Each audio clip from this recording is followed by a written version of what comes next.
Allons-y maintenant avec la section 3.3. La semaine dernière, on a vu la section 3.2. On a vu quelques règles de dérivation. On s'est donné maintenant là, des techniques pour aller évaluer les dérivés très rapidement. Maintenant, ce qu'on va faire, c'est appliquer notre dérivée une seconde fois. Donc, section 3.3, dérivée seconde. Qu'est-ce qu'on fait dans la dérivée seconde? C'est très simple. On fait le même procédé qu'on avait précédemment. Donc, on va réappliquer nos formules de dérivation. Mais cette fois-ci, plutôt que de les appliquer sur la fonction f de x, on va les appliquer sur sa dérivée. Donc, on va appliquer nos formules de dérivation sur la fonction f' de x. Qu'est-ce que ça va faire? Ça, c'est que ça va faire qu'on va dériver deux fois notre fonction. Donc, on va faire la dérivée deux fois de la fonction f par rapport à x une deuxième fois. Et ça correspond aussi à f' de x. On fait tout simplement les mêmes étapes, mais une deuxième fois sur notre fonction. Cette dérivée seconde-là, elle a des applications super intéressantes, notamment l'accélération. On va voir juste après que, effectivement, l'accélération, c'est une dérivée seconde sur la position.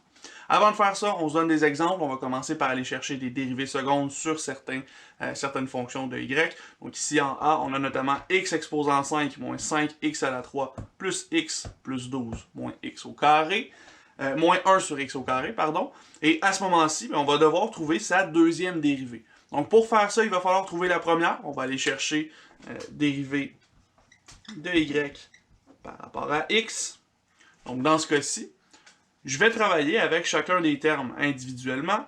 Donc x à la 5, comme j'ai un x avec un exposant, je vais avoir 5x à la 4 pour sa dérivée.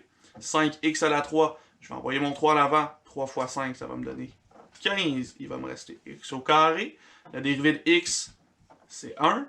Dérivée d'une constante 12, c'est 0, donc je peux passer par-dessus. Et dérivée de moins 1 sur x au carré, mais là, ça ici, 1 sur x au carré, c'est la même chose que x exposant moins 2. Donc, je vais avoir mon moins multiplié par l'exposant moins 2, ça va devenir plus 2. Et il va me rester x exposant moins 2, moins 1, donc moins 3 dans ce cas-ci. Ça ici, c'est ma première dérivée. On peut y arriver avec les formules de dérivation qu'on a vues la semaine dernière. Maintenant qu'on est à l'aise avec ça, ça va assez vite. À ce moment-là, ce que je peux faire, c'est une deuxième dérivée. Donc, dérivée deuxième de y par rapport à x, une deuxième fois encore ici. Ben, ici, je vais refaire la dérivée, mais de ces nouveaux termes-là que j'ai ici. Donc, le 5x à la 4, je vais avoir 4 fois 5 qui va me donner 20 x à la 3. 15x au carré, avec le moins l'avant, le moins on va le garder. 15 fois 2, ça va me donner 30 fois x. Le 1, c'est une constante, donc ça disparaît. Le 2x à la moins 3, on va avoir 2 fois moins 3 qui va nous donner moins 6. Et x va tomber à la moins 4.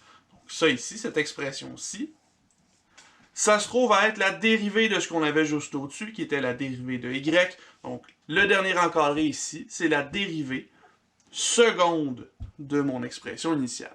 J'ai tout simplement appliqué mes formules de dérivation deux fois, et là, ça me donne effectivement une deuxième dérivée. On peut faire la même chose avec une fonction comme le sin qui est ici. On va se rendre compte de quelque chose de particulier qui arrive dans ce cas-ci. Donc ici, première dérivée de y par rapport à x, ben, c'est la dérivée de sin. Dérivée de sin, c'est cos de x, fois la dérivée de l'intérieur. Ben là, on a seulement x à l'intérieur, donc dérivée de x, c'est 1. On n'a pas besoin d'ajouter. On a notre première dérivée. Et on va aller chercher la deuxième dérivée de y par rapport à x, encore une fois. Donc on dérive quoi? On va dériver cos de x cette fois-ci. Et la dérivée de cos, c'est toujours moins sin de x, on multiplie par la dérivée de l'intérieur, encore une fois c'est x ici. Donc on multiplie par 1, il n'y a rien à rajouter ici. Qu'est-ce qu'on remarque? On remarque que la deuxième dérivée de sin de x, c'est moins sin de x. Donc la dérivée seconde de y, c'est égal à moins sa fonction initiale. On a ici un cycle qui s'installe. Évidemment, si on le refait une deuxième fois, donc si on va chercher une dérivée troisième et une dérivée quatrième, on va retomber sur sin ici. Pourquoi? Parce que sin, c'est une fonction qui est périodique, et sa dérivée aussi, elle est périodique, elle revient toujours au même endroit. Maintenant, juste avant de se quitter pour aller vers notre prochaine vidéo, on va faire une petite remarque sur l'accélération. Ça va nous être utile lorsqu'on va retomber là-dessus dans le chapitre 4 un peu plus tard cette semaine. Donc, remarque ici, on se dit que l'accélération, l'accélération A de t, c'est quelque chose qu'on peut obtenir en faisant la dérivée seconde de notre position S de t. On a vu un peu plus tôt, là, un peu plus tôt cette session-ci, que S de t, lorsqu'on dérive ça, lorsqu'on dérive la position d'un objet, on obtient la vitesse.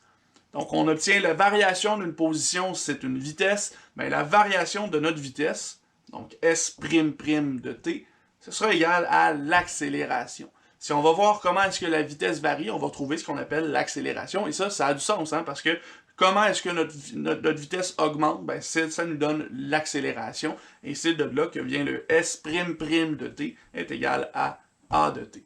On peut aussi écrire dérivée seconde de S par rapport à t une deuxième fois, et là, ça nous donne aussi l'accélération par rapport au temps.